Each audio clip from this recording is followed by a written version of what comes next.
Now what I'd like to do is to describe the me and thought, and the power of thought. You know, if we were to start talking about the power of thought, we will never end. Let me make it very, very brief. And there's a booklet there which is free, and I'd like you to take a copy when you get out. But to make it very brief, anything that you think, anything that you feel, anything that you believe that life is just your belief, is just your thoughts. Nothing is this way or that way. Some people hate the world, some people love the world. And they think, oh, this is the world is. No, it is how you see it. It is your thoughts that determine how you see. It was Ralph Waldo Emerson who said, you don't see anything but your thoughts. What you see, it's your thoughts that you're seeing. So let us discuss what is a thought. Okay? Think of the millions of people, billions of people on this earth. And every experience that they have, and how many experiences do you have in just one day? You could name in the hundreds and thousands, right? Different experiences. Now, every experience leaves... Now, I'd like you to see the incredibility of this, the power of this. Every experience that you have leaves an impression in space, in the environment. Okay? Now, that impression is floating in space, in that environment. How many impressions would there be? Trillions of trillions. And they permeate all space. You enter a store. If I enter any store, whatever, honest, I can feel what the thoughts are like in that store. It just hits me right away. I can feel it. Okay? You enter a place of worship, usually, so the thoughts would be of peace. If you enter a home where there's a lot of fighting, you can feel discomfort immediately. Okay? So what I'm saying is that thoughts are everywhere. This is what makes the world. So everybody that has ever believed anything, they have their thoughts floating in the environment, in space. Now, these floating impressions that are everywhere in space, unless you go in orbit, and then you probably have a spiritual experience, because there probably are hardly any thoughts there. So you would feel tremendous silence, you see. You hear the Om very clearly.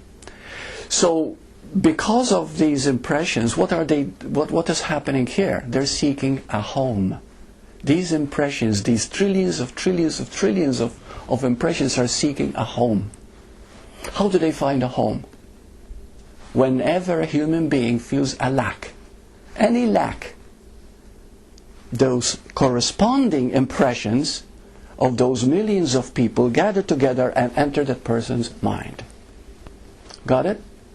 So suppose you're walking down the street, and in Kitsilano there are many people who are very aware, so you might not feel the same loneliness that you would feel in a less developed environment. Okay? Let's say you're walking down the street, and all of a sudden, for no apparent reason at all, there's a feeling comes to you that you lack something, whatever that is. Maybe I don't feel complete. Maybe I feel like I'm missing something. I don't feel quite happy, or I don't feel total. Okay?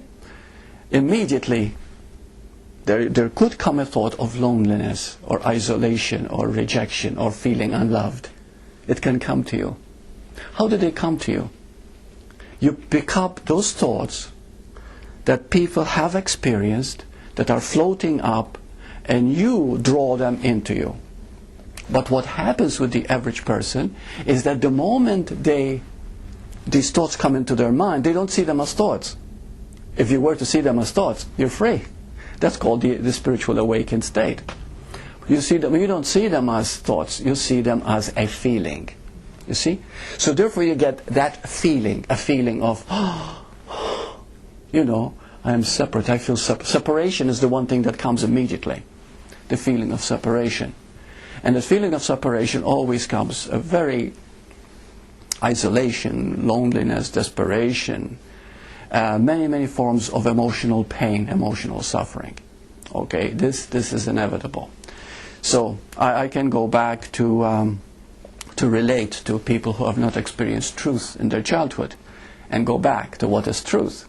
Okay, it is warmth, it is love, it is the open heart. Okay, and people have been deprived of this because maybe parents weren't very aware or very loving. Then you grow up not being able to express what you in your heart want more than anything, which is of course that love and that warmth. You see? So you go about seeking it, feeling a lack in you. But you're not able to express it. Because here's another thing. What is it that we express? What is it that expresses through us? Either our ego or our heart. That's what expresses through us. You see? Now, if our heart does not express that warmth and that love, it is expressing me, the ego, the personal I. And that's why you find many people are so boring when they talk, because they talk about themselves all the time. Why do they talk about themselves? Because they're seeking love, acceptance. They want to impress you. They want you to like them. You see? But a person who feels that warmth, that love, that truth, that God inside them, they don't have to prove anything. They don't need anything. They don't want anything. They simply are that expression of love. You see? And they feel fulfilled. They feel complete. And because of that, there are no needs. Okay? No needs. Needs.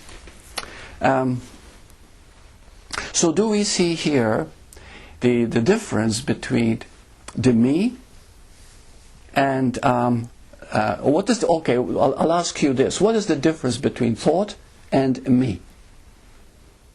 I think I like it this way better because we can explore it here and go into it. What is the difference between thought and me?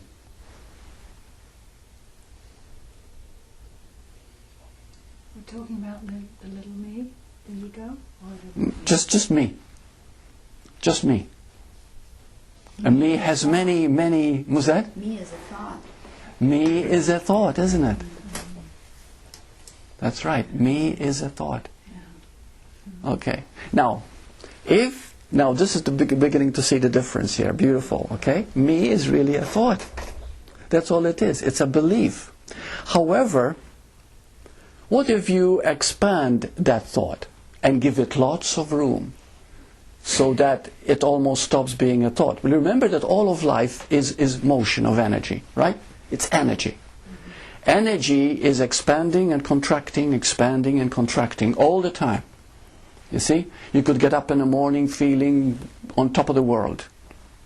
You feel expanded. You feel good. Right? So therefore there are no problems, there are no fears. Because fear and love cannot coexist, except in emotional love. But that's not true love. That's needy love. So therefore, and then you go in the evening and you might feel things didn't work out, you know, and you're not feeling good. So the moment you don't feel good, you get back to me, personal me, because you make it personal. If you don't make it personal, how can you feel bad? Are you with me so far? Right. The only reason you feel bad is because you make it personal. You make it me. Okay? So me is a thought. But what if you sit with that me? Now, mostly we think if you sit with the me idea, that's kind of selfish. Is it? Is it selfish to sit with the me idea? No. To look at it? I think what you're saying is to remove yourself from it so you can see it. That's right. So that's not really so in order to, that's right, to sit with the me is to remove yourself from the me. Because the me is a thought. So if you sit with the me, look at it in other words, it takes awareness of it. Immediately. You've expanded it. And the expansion, the first expansion of looking at the me, look at the me. There is no me. But the awareness is still there. The environment is still there. Everything is around you. There's a presence. So what happens is that the me has melted and has become the environment.